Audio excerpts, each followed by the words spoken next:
breakthroughs that could revolutionize the way the job is done. So when we talk about breakthroughs, they're both inspirational and aspirational, but they can also be kind of abstract, right? What is exactly a breakthrough? So if we want to take those from being these happy accidents into things that occur naturally and on a regular basis, we need a really strong definition for that. People that I've learned the most from have been my basketball players, my NBA players. Over 150 NBA players have came to me to help take them from not just good to great, but from great to outstanding. Now you got to understand, these NBA players, they are so physically gifted specimens. You know, they're like the 6'6", 5% body fat, 40-inch vertical leap. So you can tell why they're coming to me. Hold on, let me jump for you. That's about it. That's really about it.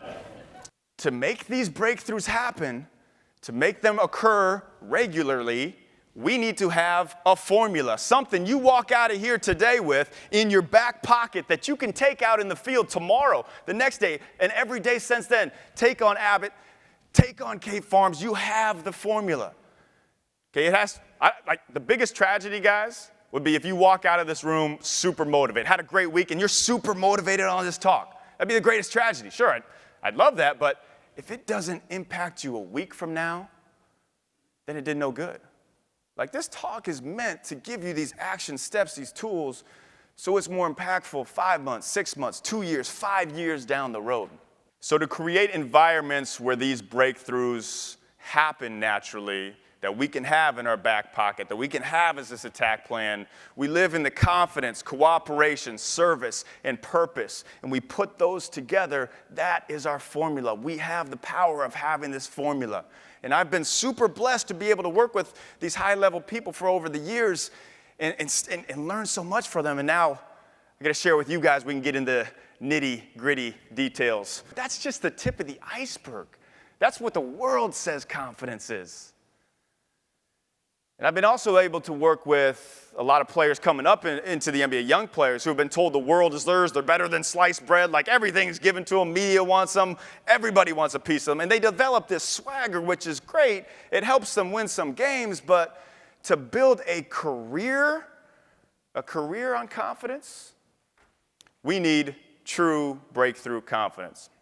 And that is pivoting your mindset from confidence being about the accomplishments, the resumes, and all that, to being about true self-awareness.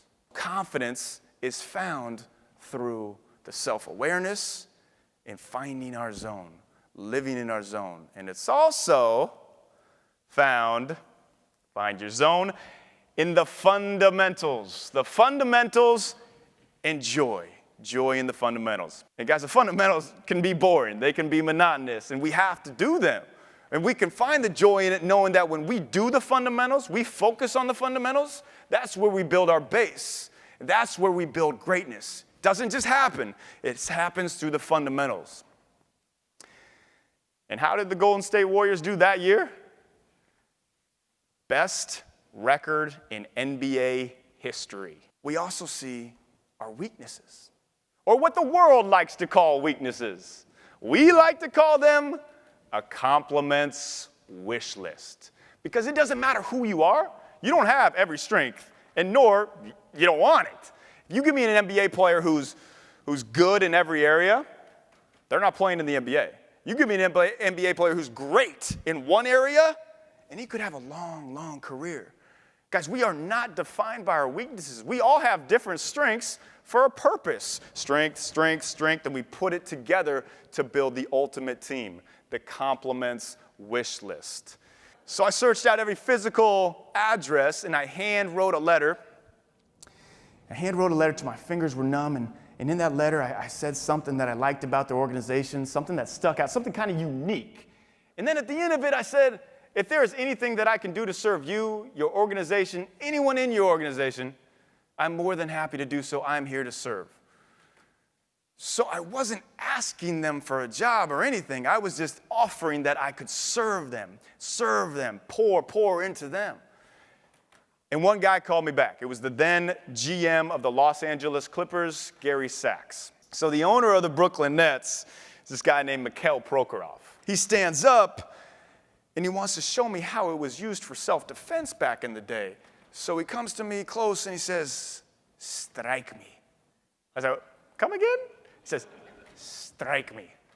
So, following orders, I kind of take this little soft right hook jab, and in half a second, he's got me in this death sleeper hold and whispers in my ear, "And now I could kill you." And I'm frozen.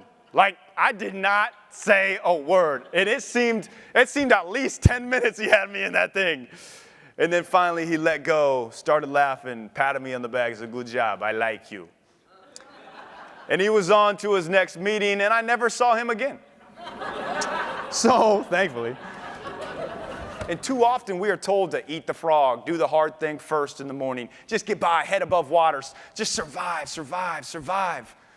But that's BS. Because if we're just surviving, it's for no good. It's for no purpose. These dreaded situations continue to be dreaded situations. We can live in the thriving over surviving, and tremendous breakthroughs can happen just by living in that service mode alone. So what I do, and I have my NBA players do, every door that I go through, open, push, I say the word serve.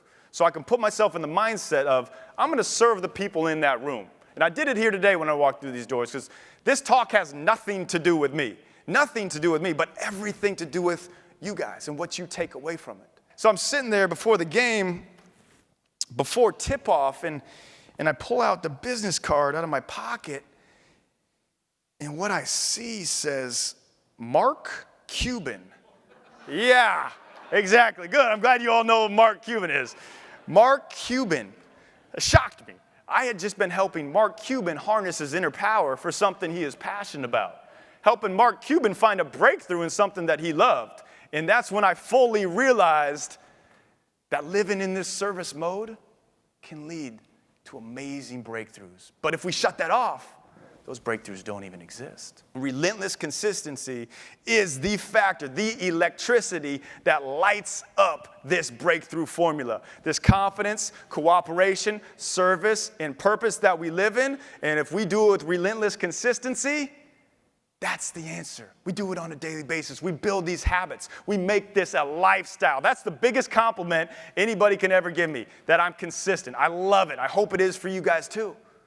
But you got to ask yourself, are you consistent? Are you someone that people can count on to show up the same way every single day? You are that same positive, consistent person every day. Or are you a chameleon? Someone who changes with their surroundings and whatever the situation is going on, that's who they are. Only you know that answer. And their action step is these same hands, these confident hands, these high-fiving hands, every door that we enter.